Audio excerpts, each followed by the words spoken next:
and the United States amongst politicians, governments, and wealthy people, that's another lens to analyze things from, was the Bracero program.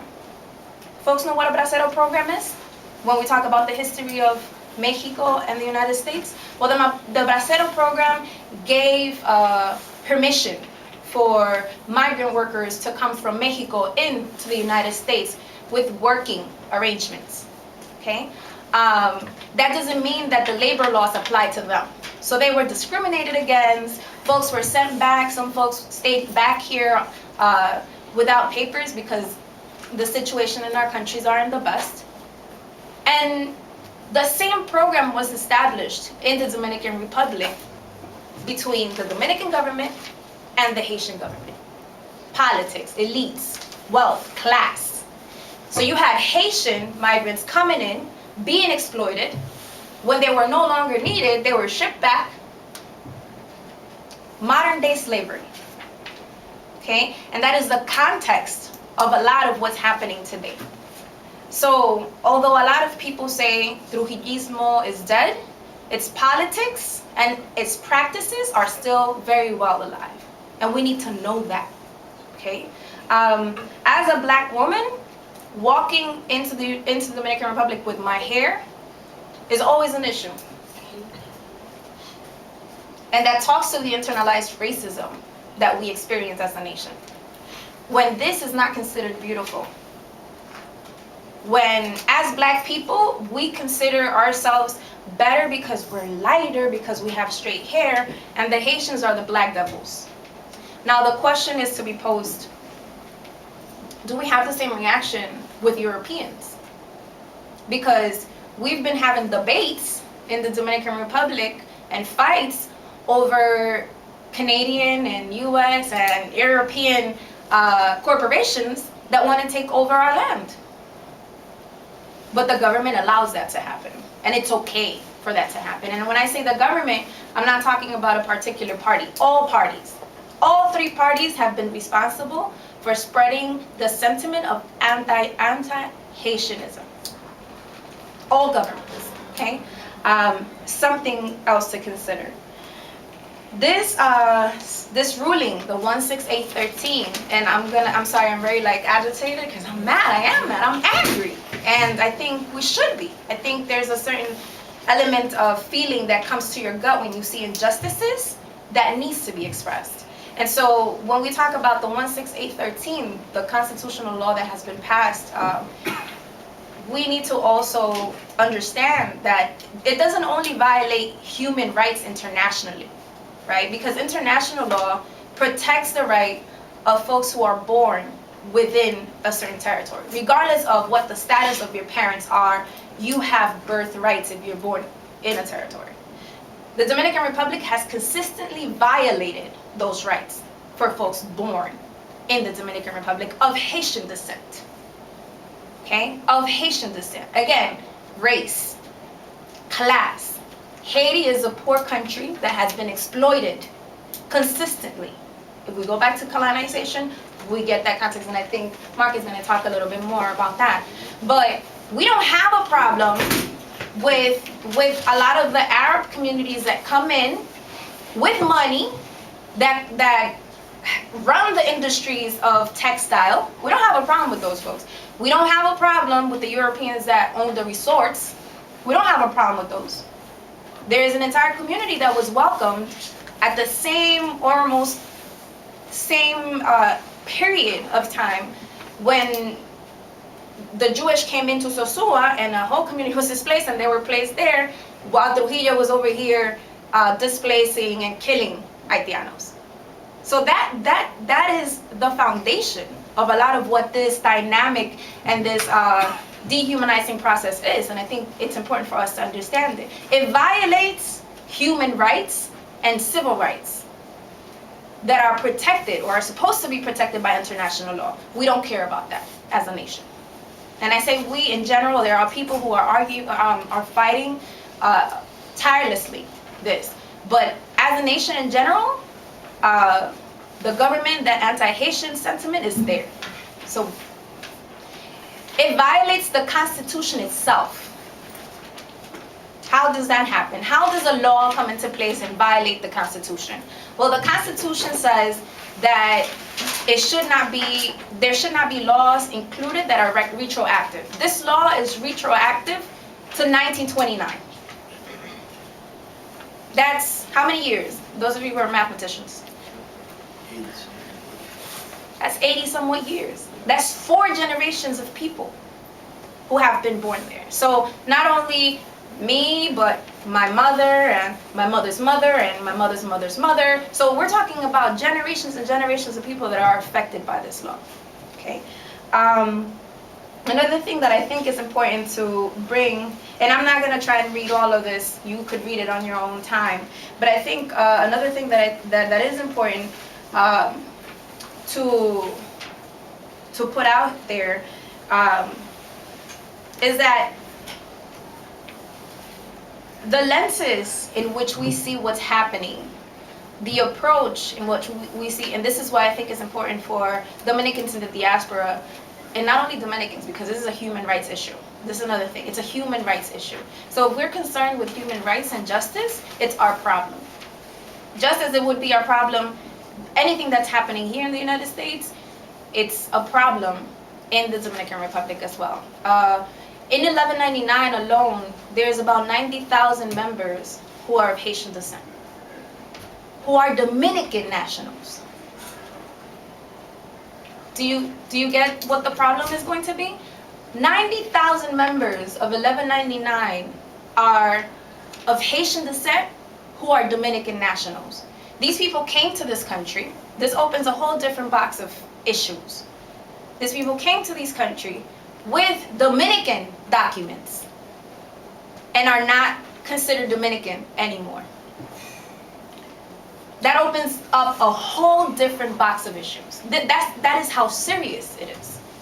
The other day, we did an event a couple of Fridays ago at the Gregorio Luperon High School in 165th in Amsterdam, and we're placing photos around the space of a visit to the border of the Dominican Republic and Haiti, and one of the young men from the student body says, "Oh, I know that border." And we're like, "How do you know that border?" He's like, "Well, my father is of Haitian descent, and he came in through the Jabón." And we told him what the sentencing was, and he was going, like, appalled. He was like, "Oh my God, that means that I could be one of the folks that are stateless." So it's not something that's only happening in the Dominican Republic and is affecting Dominicans, but it's affecting Dominican citizens of Haitian descent who have migrated, not only to the United States, but if you know Dominicans, you know that we are everywhere. We're everywhere, okay? Why the emphasis on Dominicans? I think now more than ever, it's important to put an emphasis to that, because we are talking about Dominican citizens.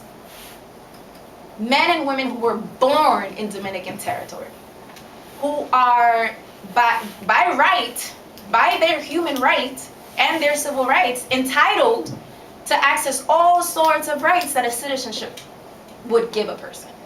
And all of this is being taken away.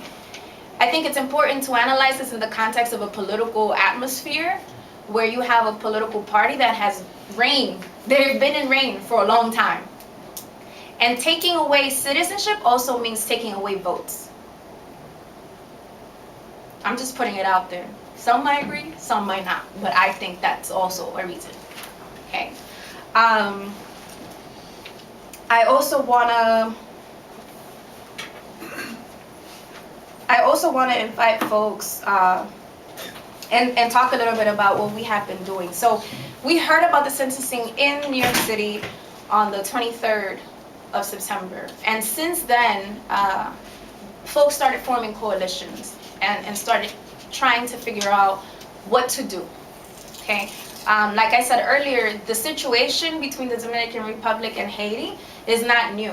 We've shared an island forever.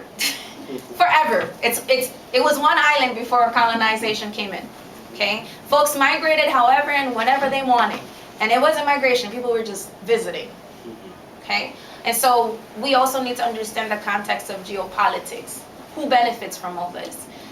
If you go to the border, you'll see that that there is a lot of domination from Dominican military on both sides. So it's not like the Haitian military has a dominance in the border. The Dominican military does. Okay, and there are many different ways in which people come in, from women being assaulted by the military and having to provide sex to be able to come in, from buying their entrance into the space. Okay, nobody does that unless you need to survive. Nobody just wakes up one day and says, oh, I feel like migrating and crossing borders. That shit does not happen like that. People need to do it. And again, those of us who have migrated and those of us who have parents who have migrated, I think can feel that and know that sentiment. So from that space of knowing the immigrant experience, from the space of having worked around Dominican Haitian issues, a lot of the folks with that history came together and did a press conference on September 23rd around the issues that the TC, the constitutional law, that was ruled. And since then, we have been meeting every Wednesday consistently and planning events. If not every 23rd of September, close enough. I mean, if not every 23rd of every month, close enough to bring awareness to the different communities of what it is that is happening in the Dominican Republic.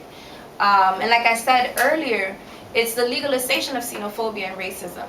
If you at some point, some way before thought about being a racist but thought, well, I'm not going to be politically correct, at this point, you are entitled to be a racist and discriminate against people, because legally, it's in the Constitution. Okay? The fight is for the fight has been for the constitutional court to come together again and revoke the law.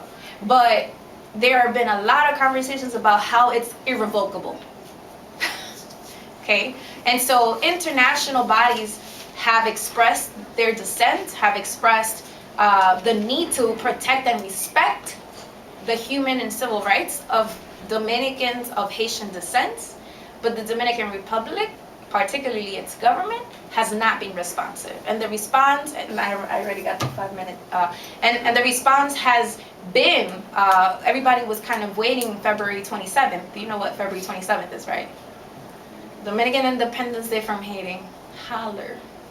We can have that conversation another day. But everybody was waiting for President Medina to come out and give a statement as to what was going to happen around this. And his response has been, since he spoke out since he spoke around the issue, was that they were going to try to make this process of implementing the law in the most humanizing way. That has been his response. There is no way of humanizing a law that dehumanizes people. That's what we're saying. And so folks in the Dominican Republic from different organizations have come together, and what they've been asking folks who are being told now that they need to reapply for citizenship is, do not reapply and do not validate the system. Do not validate the law by reapplying. Okay, all these different organizations, MULDA, Centro Bono, have come together and are doing grassroots work in terms of legally assisting folks who are having issues in relation to what the constitutional law has done. The information sheet gives a little bit more data, because I went on a tangent and I started talking about all sorts of things, so they gave me the 5 minute thing. Now I want to respect the time, but there you have, there you could find the blog, the Facebook, the Twitter, the YouTube. If you want to be able to get involved in any of the events that we will be organizing, you could always talk to me afterwards. The next event is March 24th, and I think Leonard, you can speak a little bit more about that. But March 24th, a group of folks from the two coalitions that have been doing most of the organizing work here, which are Dominican by Rights, which is an organization or a coalition with different members that are activists, educators, And then the other one is We Are All Dominicans, which is mainly working with within CUNY and with CUNY students. Both coalitions are heading to Washington, D.C. on Monday, March 24th. And in April, we are hoping to do an event, an open mic, have people through their artistry and their music or spoken word speak against this inhumane law. And I stress inhumane because there are certain, for me, when a system is unjust, the law means shit to me. And the systems, like the systems of capitalism, of imperialism, of colonization, have never been for the people. Human rights is what we have as people who were born on this earth. Civil rights is what we need to fight for. Within the system, outside of the system, if it means throwing a wrench at the system so that they know we're here. And so I think it's very important for us to understand that we are here and they're there, but our struggles are one. Because when you hear the HR 1363, 1995, that was introduced here in the United States. When we look at HR 4437 in 2006, when we look at SB 1070 in Arizona, when we look at the banning of books, the banning of ethnic studies, is not at all disconnected to the struggles of immigrants and migrants of Haitian descent and Dominicans born to Haitian parents in the Dominican Republic. It is our duty, it is our responsibility to be in solidarity with that struggle.